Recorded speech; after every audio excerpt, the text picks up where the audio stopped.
অধিকাংশ মানুষ আমরা ওপার বাংলা থেকে এসেছি। আমরা নাচতে নাচতে হাসতে হাসতে আসিনি, আমাদের আসতে বাধ্য করা হয়েছিল। আমাদের পূর্বপুরুষ, আমার বাপ ঠাকুর দাদারা, তারা ভারতের নাগরিকই ছিল। আজকাল আমাদের দেখে অনেকে নাক সিটকায় বাংলাদেশি, বাঙাল। না, আমরা বাংলাদেশি না, আমরা ভারতবাসী। কারণ আমাদের অবিভক্ত ভারতেই আমাদের বসবাস ছিল। 1947 সালের 14ই আগস্ট আমাদের বাপ ঠাকুর দাদা ঘুমিয়েছিলেন সিটিজেন অফ ইন্ডিয়া, ভারতের নাগরিক হিসেবেই ঘুমিয়েছিলেন।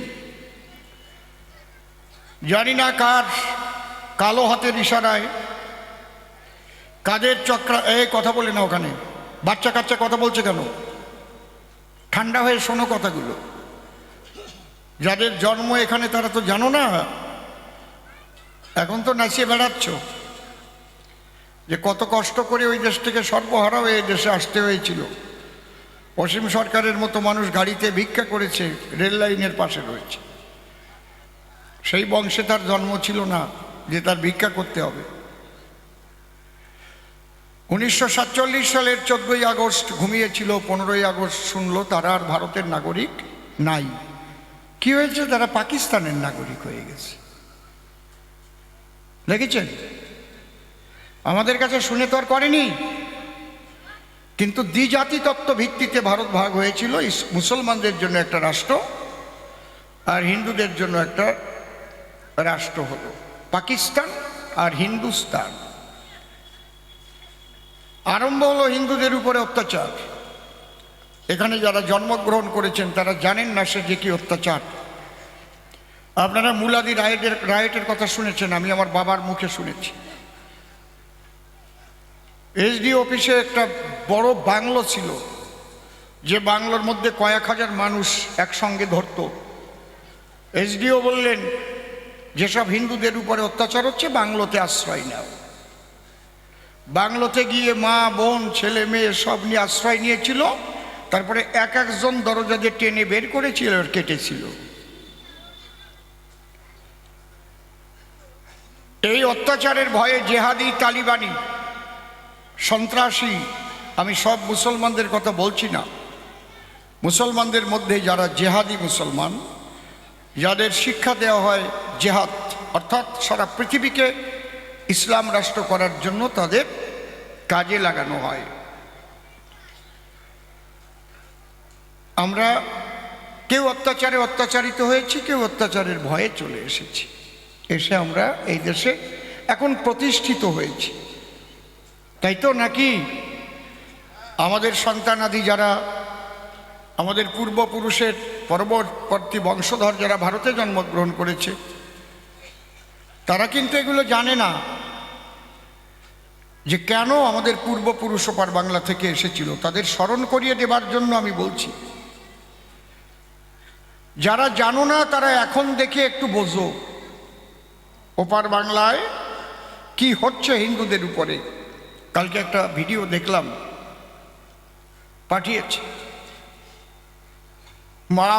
মা তার সামনে কয়েকজন মুসলমান, টোন বেশি আছে, কয়েকজন মুসলমান এসেছে একসঙ্গে ধর্ষণ করতে। মা বলছে, তোমরা একসঙ্গে আমার মেয়েটাকে ধর্ষণ করো না, এক একজন করে ঘরে যাও। তোমরা কারা? তোমাদের ওখানে সরকার কে থাকবে? আমাদের দরকার নাকি? তোমরা করো। হিন্দুদের তো কোনো দোষ নাই, ভয়ার্থ হয়ে হিন্দুরা ওখানে বসবাস করছে। আমি গান গাইতে প্রত্যেক বছর যেতাম, আমি যাই না এখন আর। কোথায় যাব? আমি ওদের টার্গেট, কারণ আমি উচিত কথা বলি। দেখেছেন আমার ইউটিউবে, ফেসবুকে আমি কিভাবে উচিত কথা বলি। এখন হয়তো বিভিন্ন জায়গায় প্রতিবাদ মিছিলে আমি থাকতে পারি না, আমার বাংলার বাইরে গান পড়ে যায়। এখন তো আমার গানের টাইম, আমার চাষ পড়ে গেছে, লাঙল নিয়ে চাষে নামিয়ে গেছি। বায়না আগের থেকে নেওয়া। আপনাদের এই বায়নার দিন যদি আমি না আসতাম তাহলে কেমন হতো? তথাপি আমার কাজ আমি করে যাচ্ছি, আমার যেটা কর্তব্য। এবং শ্রদ্ধেয় ঠাকুর মশাই তার যে বক্তব্য, খুব দৃঢ় কণ্ঠে তিনি বলেছেন প্রয়োজনে সার্জিক্যাল স্ট্রাইক করাও যেতে পারে। আমরা সার্জিক্যাল স্ট্রাইক পাকিস্তানে করেছিলাম। আজকে ওপার বাংলায় যা হচ্ছে, ওপার বাংলায় এখনো আমাদের আত্মীয় স্বজন, ভাই বন্ধু আমাদের আছে কি না বলেন? আছে তো নাকি? তাহলে আমাদের বুকে যন্ত্রণা হয় না? এই যন্ত্রণা, এই উপলব্ধিটা বর্তমান প্রজন্মের মধ্যে, আমি বিজেপি বুঝি না, সিপিএম বুঝি না, তৃণমূল বুঝি না, কংগ্রেস বুঝি না, আমি বুঝি আমার হিন্দু ধর্মের, সনাতন ধর্মের মানুষের উপর যেখানে পৃথিবীতে আঘাত আসবে আমরা ঐক্যবদ্ধ অবস্থায় তার প্রতিবাদ করব। ভারতবর্ষের মাটিতে থেকে প্রতিবাদ করব, প্রয়োজনে তার প্রতিরোধ করব, প্রয়োজনে প্রতিশোধ নেব। আমরা কিন্তু ছেড়ে কথা বলবো না। প্রতিবাদ করেই শুধু আমরা ক্ষান্ত হব না,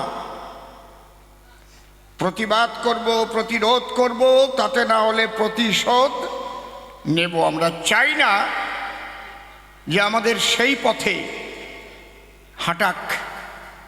কেন্দ্রীয় সরকারের কাছে আমার নিবেদন, একজন সনাতনী মানুষ হয়ে, একজন ভারতবাসী হয়ে, যে ওপার বাংলায় যেটা চলছে অতি সত্বর যাতে বন্ধ হয়, যা করলে বন্ধ হয়, তার কূটনৈতিক যা করা দরকার তাই তাড়াতাড়ি করুন। কারণ মানুষেরও একটা ধৈর্য আছে। আমরা ভারতবাসী, আমরা এখানে হিন্দু, মুসলমান, খ্রিস্টান, বৌদ্ধ, শিখ, জৈন, পার্সি সবাই পাশাপাশি বসবাস করি। কখনো আমরা আমাদের কীর্তন হচ্ছে বলে, মতুয়া সম্মেলন হচ্ছে বলে আজান বন্ধ করে দেই না। দেই কি? ও মেয়া তোমার আজান বন্ধ করো, মাইক বন্ধ করো, বলি কি? আমরা একসঙ্গে আজান চলে, একসঙ্গে মতুয়ারা হরিবোল বলে, কৃষ্ণ বলে। কিন্তু এমন যেন আমাদের না করতে হয় যে তোমার আজান বন্ধ করো, আমাদের এখন মতুয়া সম্মেলনের ডঙ্কা যাবে, হরিনাম হবে। আমাদের এই জায়গা থেকে যেন আমাদের মন না নড়ে যায়। জয় হরিবোল, এইটা আমার প্রাথমিক বক্তব্য। আমি গান গাইতে এসে প্রথম বাংলাদেশে অত্যাচারের বিরুদ্ধে আমার প্রতিবাদের যে ধ্বনি, সেই ধ্বনিতে যে আপনারা সবাই একমত হয়ে করতালি দিলেন, তার জন্য আপনাদের একটা আমি বিশেষভাবে প্রণাম জানাই। হরিবোল বাবা হরিবোল। এখনো আমার বাবা হরিচাঁদ গুরুচাঁদের বংশধর ওরা কান্দি আছে। কবে সেখানে যাবে সে তো বলা যাবে না। তো সে পর্যন্ত যাতে না যায়, আমার ঠাকুর মশাইও সেদিক দিয়ে লক্ষ্য রাখছেন। আমি খুব খুশি, দিল্লির সঙ্গে তিনি সব সমালোচনা করছেন। তিনি তো একজন মন্ত্রী, তাকে ভেবে চিনতে কথা বলতে হয়। তিনি ঝট করে একটা কথা বলতে পারেন না। আমরা যেমন বলতে পারি, উনি অত তাড়াতাড়ি কিন্তু ঝট করে একটা বলতে পারেন না। মন্ত্রিসভার উনি একজন সদস্য, উনি সেখানে বলুন, এটাই আমার প্রার্থনা। এখন আজকের কবিগান, আমি আপনাদের মানুষ, আপনাদের অসীম, সেই অসীম। আপনারা শুধু আমাকে আশীর্বাদ করবেন, আমি যে অবস্থায় যেখানে থাকি না কেন আমার সততাটুক যেন নষ্ট না হয় কোনো কারণে।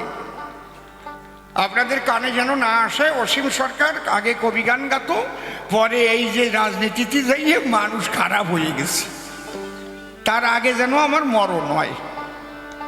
এইটুক আমার আশীর্বাদ করবেন। জয় হরিবল। এইটুক নিয়ে যেন আমি আপনাদের কাছ থেকে হাসি মুখে জগতের থেকে বিদায় নিতে পারি। আজকে আমার শিষ্য ছেলে নির্মল সরকার, সে কবি গান গাইতে এসে আপনাদের সভ্য সমাধার স্বনাম বর্জন করে কি নাম ধরেছে আসলে? সদানন্দ ব্রহ্মচারী নাম ধরে আমার নাম দিয়েছে বিচরণ পাগল। কি বাবা, বিচরণ পাগল দিয়েছে আমার নাম। আমি আপনাকে করি প্রণাম। সদানন্দ ব্রহ্মচারী খুব সুন্দর সুন্দর প্রশ্ন করি, সে করেছে প্রস্থান। আমি তার প্রশ্নগুলো ধরে ধরে, এই যে মানুষটা ভাসতেছে আখিল রে, কারণ কি আমি যে ওপার বাংলার কথা বলেছি ওনার মনের মধ্যে লেগেছে। ওই ওনার বাবার নাম শশী বিশ্বাস। তাহলে আমাদের ওপার বাংলায় এখনো আমাদের আছে নিঃশ্বাস, শ্বাস প্রশ্বাস। এই জন্য সেখানে যখনই তাদের উপর অত্যাচার হয় আমার কষ্ট হয়। বাবা সাহেব ডক্টর বি.আর. আম্বেদকর বলেছিলেন যে হিন্দু মুসলমান একসঙ্গে বাস করা সম্ভব নয়, জনবিনিময় হোক। যখন হিন্দুস্তান পাকিস্তান হলো, তাহলে হিন্দুস্তানের মুসলমান পাকিস্তানে পাঠিয়ে দাও, পাকিস্তানের হিন্দুদের এদেশে নিয়ে আসো। করে নাই তখন। যাদের আমরা বড় বড় তকমা দিয়ে রেখেছি তারা করে নাই। সেই পণ্ডিত জওহরলাল নেহেরু, গান্ধীজি, তাদের হাতে তখন ছিল সব কিছু। যদি ওই টাইমটা করে দিত যে বিনিময় করে এই জায়গার সম্পত্তি তোমরা দিয়ে দাও হিন্দুদের, ওই জায়গার সম্পত্তি নিয়ে নাও, মেয়েরা চলে যাও, সেটা তো হয় নাই।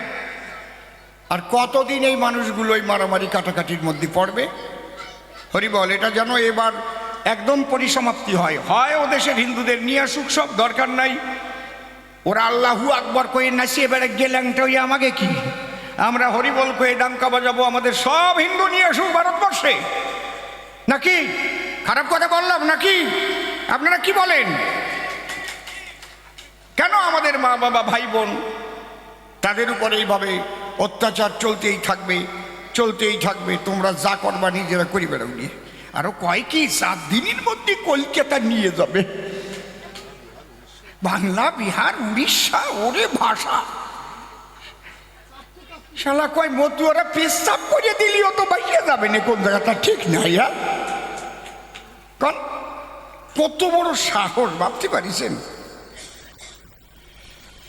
তা আজকে নির্মল ভালো প্রশ্ন করেছে, সদানন্দ ব্রহ্মচারী নাম ধরে। প্রথম প্রশ্ন করেছে পাগল কয় কেন মতুয়াদের? বিচরণ পাগল, ভালো কায়দার প্রশ্ন। কিসে কিসে পাগল হয় তাও আবার দিয়েছে পরিচয়। এই এক পাগল, সব পাগল নয়। তুমি তো ছোট করে নাম, সব বৌরি ডাকলি মায়েরও খাতি হয়, আবার গা টিপিয়েও দেয়। তুমি তো এর প্রমাণ দিয়ে গেলে কি? দুটি বউ, দুইজন, আর একজনকে ছোট করে ডাকিছে সুচি, আর একজন সে তো একেবারে এসে বেশ গা টিপে দিচ্ছে, গরম জল দিয়ে পাও দোয়াই দিচ্ছে। আর একজনের নাম বিচিত্রা, তারে কইছে বিচি। সে তো মুড়ো জাটা দিছে। তা সব জায়গায় ছোট নামে কাজ হয় না, সব জায়গায় সব পাগলে এক হয় না, কি ঠিক কিনা? কায়দা আছে। সব জায়গা কিন্তু ওতে কাজ হয় না। তোমার এই পাগল ওই সুচি বিচির মতো কইছো তুমিও। তোমার হচ্ছে বিচি পাগল, আর আমাকে হচ্ছে সুচি পাগল। হরিবল। তোমার হচ্ছে বিচি পাগলের দল, আমার হচ্ছে সুচি পাগলের দল। বোঝো না কি? এইবার তোমার বিচি সামলাও।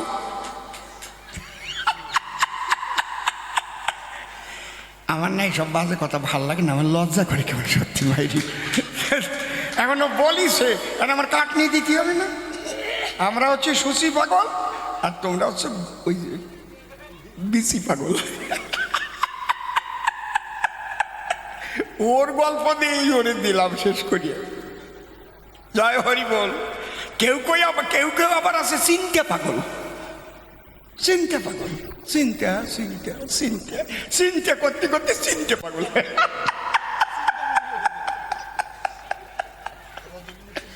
আছে না কি? কেউ আবার শিপু পাগল, শিপু। জয় হরি বল।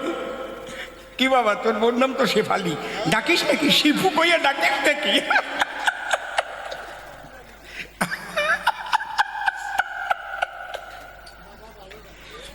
হরি বল। অনেকে আছে মিতা পাগল, মধু পাগল।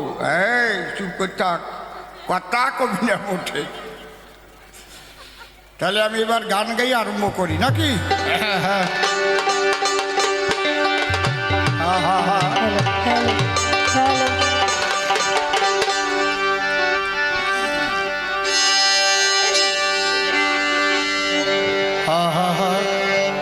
এগুলো একটু আউটে দিও। হ্যাঁ, দোতারা বেহলে একটু আউটে, বড় বক্সে একটু যাও দোতারাটা।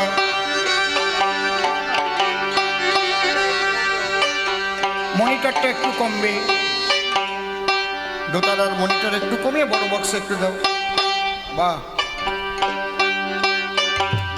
বাহ, বেহালাটা বড় বক্সে বাড়বে, টোন কমবে, বেহালার টোন কমবে।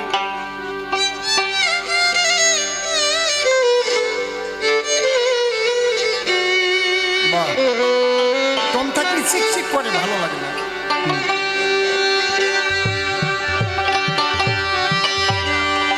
জয় জয় বাবা হরিচাঁদ, গুরুচাঁদ, তারকচাঁদ, হীরামণি, গোলকচাঁদ, অশ্বিনী, গোপাল চাঁদ, এমনিতে একবার হরি হরি বল।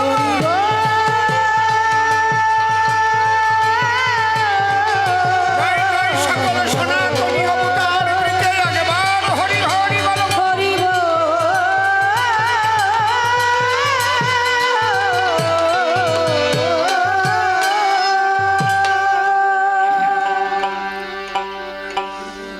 ওই দেখ কহে পাগলে ধুলা মেখে,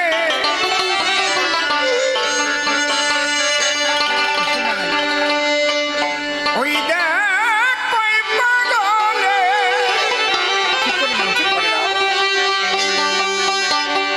ওই দেখ কহে পাগলে ধুলা মেখে না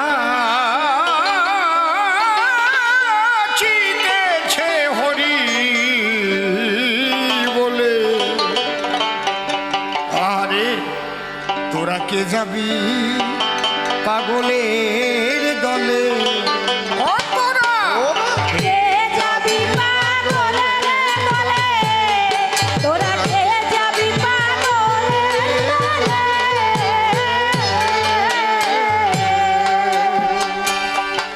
ওই দেখ কয়ে পাগলে ধুলা মেখে, কয় পাগলে ধুলা মেখে, ওই দেখ কয়ে পাগলে, একটুরি ভাই, কয়ে পাগলে ধুলা মেখে নাচিতেছে হরি বলে। কে যাবি পাগলের দলে, তোরা কে যাবি পাগলের দলে। শান্তি হরির যুগল পদ্ম হৃদ পদ্মে করে আরাধ্য শুদ্ধ চিত্তে প্রণতি জানাই। সাধু গোসাই পাগল হেরি আর যত পুরুষ নারী আমার ভক্তিপূর্ণ প্রণাম গ্রহণ করিবেন সবাই। মনে একবার হরি বলে নাম, দুর্বলের বলে নাম, বিনে কি আছে বলে ভব সংসারে। যে জন করে হরি চিনতে, হরি করে তার চিনতে, অন্তে জীবকে নিয়ে যায় সে ভব সিন্ধু পারে। তাই বলি মন রসনা তেজে বিষয় বাসনা, কেলে সোনার উপাসনা করসার। ওই যে হরি দীনবন্ধু পাইলে তার কৃপা বিন্দু, ভব সিন্ধু সেদিন হবি পার। মনশিক্ষা করে শেষ বক্তব্য করিব পেশ, সবিশেষ সবার মধ্যে জানাই নিবেদন।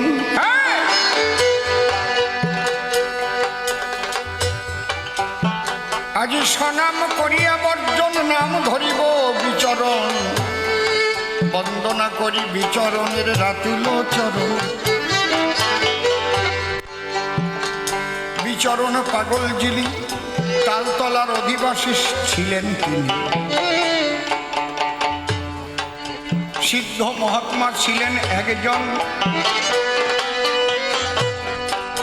যার নিজের স্ত্রী মারা গেল, কাশিমের আত্মা ধরে বাঁচাইয়েছিল। ভেবে একটু দেখা ভালো কত বড় সেজন মহাজন, যার স্ত্রী মারা গিয়েছিল, কাশিমের আত্মা তাই ধরে সেই মরা বউরে বাঁচাইয়েছিল।